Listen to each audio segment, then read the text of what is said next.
Is morning in Vienna, and I have to say this, the 49ers are just one step away from becoming America's team, and that one step is simple. They've got to win a Super Bowl, but they spent their 4th of July, Nick Bosa did very productively, trolling the so-called current America's team, the Dallas Cowboys. Nick Bosa posted on Instagram, Dak Prescott getting sacked, American flag. You could definitely tell where Nick Bosa was going with this. This was a Margot type of city. I love Europe because there's a million languages that people are speaking, and they're just taking pictures of everything, and I have no idea what any of it is. Hello, Mr. Crow.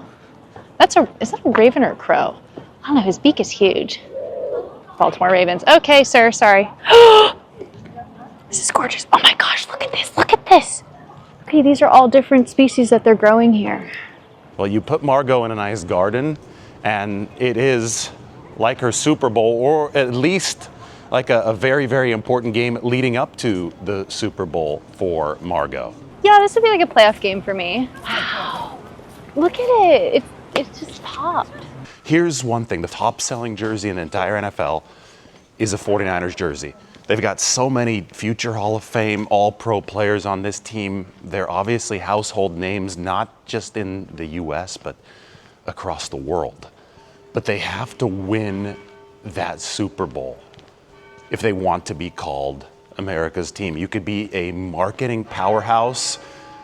Levi Stadium is going to be the first venue to host a Super Bowl and a World Cup in the same year. You can do all of this stuff. You could build a sports empire outside of the NFL. And the 49ers have now purchased 2 soccer teams, but you also have to bring home that football hardware. Can it happen here in 2025? Well, I'll tell you one thing. Nick Bosa is going to be monumentally important to that effort. And I think that the 49ers are in a position right now where they might see the most Bosa sack production since 2022, when he had those 18 and a half sacks on his way to Defensive Player of the Year honors. Remember how the 49ers were set up in 2022. They had a legitimate edge presence opposite Nick Bosa. His name was Charles Amenahu. This is St. Stephen's Cathedral, right in the middle of Vienna, by the way. They're repairing some of the towers.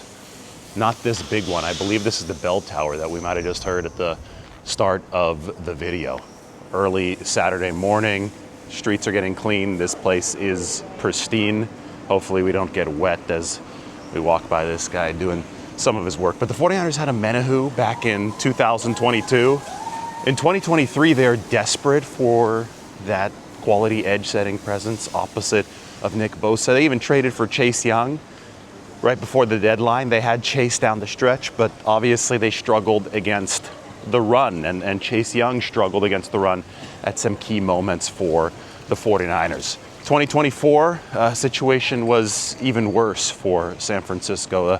Thought that their best bookend to Nick Bosa was Yetur Gross-Matos, and he struggled with injuries for most of the season. So it just wasn't a good setup for San Francisco. Their weakest collection of defensive linemen outside of Nick Bosa since Bosa arrived as the 2nd overall pick in 2019. So 2025 has been all about the reconstruction of this defensive line to ensure that Bosa has enough young support to give the 49ers the fresh blood that they have believed that they've needed to take things to the next level, to put on a virtuoso performance. We're here in the home city of Mozart. I even see a picture of Mozart right in front of this church, the big St. Stephen's Cathedral. But we've talked so much about what the 49ers have added along the defensive line. I think that perhaps most significantly in pass rushing situations, if they can get to those, I've talked about the importance of stopping the run, but if they can get to pass rushing situations,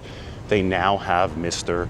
Bryce Huff on the team. Now, I know that Robert Saleh has compared Bryce Huff to Mariano Rivera, said that he's one of the best closers in the game, but Mariano Rivera didn't get the pitch. He just stuck in the bullpen if the Yankees didn't earn a lead, which means that the 49ers have to create situations in which they can use Bryce Huff. They're not pretending that this guy is a run stopper, and they didn't stop the run well last year. The point is that you've got to create situations in which Bryce Huff can get out onto that field and get out onto that field frequently. That's third and long. The 49ers did not force a lot of takeaways last year. I mean, this was one of the most lethal defenses at its peak in terms of forcing fumbles and creating interceptions. It wasn't that long ago that the 49ers led the NFL in interceptions over a 2-season stretch. They were sufficiently stopping the run to the point where pass rushing was something that they frequently had a chance to do. So you've got to get back into that position. And I think that when you look at the fact that they do have Bryce Huff ready to come out of that bullpen, ready to close this year, the fact that they have made many draft picks along that defensive line for guys who might be run stoppers first to set up Bryce Huff, but may also have some pass rushing chops of their own. You look at all that and you could say that this is probably the best equipped the 49ers have been from a talent perspective along the defensive line, maybe since that 2022 season when Bosa had those 18.5 sacks. Because listen, the problem has not been Nick Bosa for the 49ers defensive line. He didn't have 10 sacks last year, but he still is amongst the league leaders in pressures. He's been one of the best defensive linemen that we've seen ever since he's entered the league in 2019. A lot of, when we look at sack production, ends up coming down to what your teammates can do in support. You look at the pressure numbers and you say pressures turn into sacks. Sometimes the difference is 1/10 of a second, 2/10 of a second. Well, whether or not the quarterback steps up in the pocket, if he's forced to step up by the other edge rusher, or if the quarterback has to flush out because of pressure from a defensive tackle, that can often be the difference between whether or not Nick Bosa gets credit for a sack or Nick Bosa only gets credit for a pressure. And I think that there have been many instances over the past couple years where it's been only pressure for Nick Bosa instead of sack, where it would have been a sack back in 2022 because there hasn't been that pressure coming from other parts of the 49ers defensive line. So now that he's got Bryce Huff, now that theoretically the 49ers can be able to stop the run at a higher rate, I think that Nick Bosa will be in line for a better season statistically in 2025.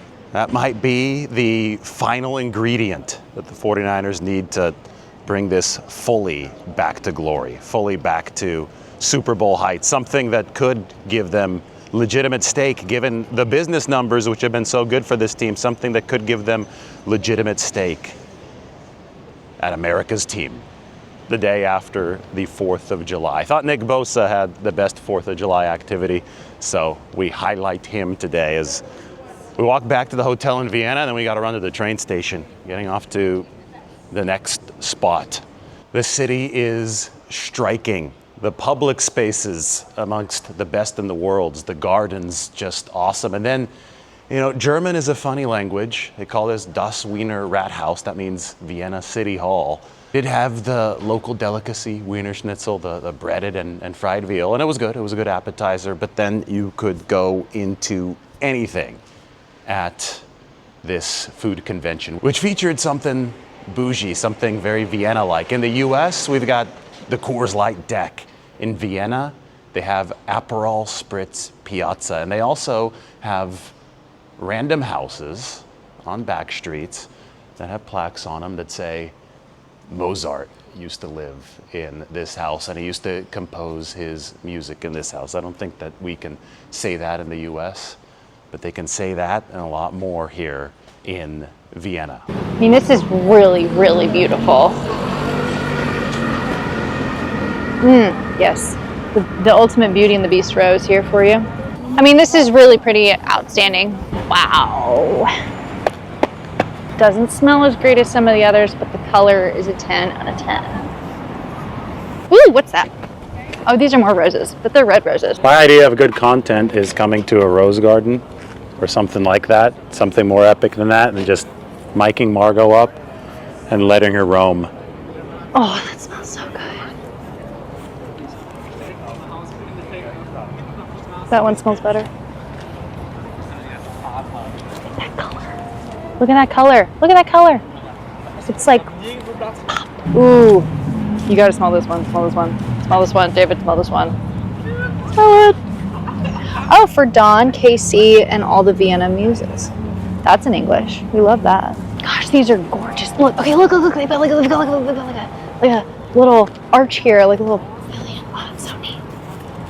Look at the color. Look how the color changes. See it like start, like, this is a good example. So see, it's like yellow here, but as it blooms, it gets darker and pinker, and you can tell because it's pinker on the edges and the outer petals. And then these are almost done, and they're kind of darker pink. There's your shot right there, babe. Little vignette. A Vienna vignette, if you will. Ooh, pretty. It's very Austrian. Very contained. That is not the David statue. I was about to say, it's not David. You're David. There's roses there. There's roses there. There's roses there. And I want to see, can I see all of them? Yeah. Okay. I wouldn't mind being a Vienna duck. Looks pretty glamorous. We got free live entertainment, nice digs, some little wooden platforms, some really beautiful lily pads to splash around in. I mean, you can grow anything in California because it's California.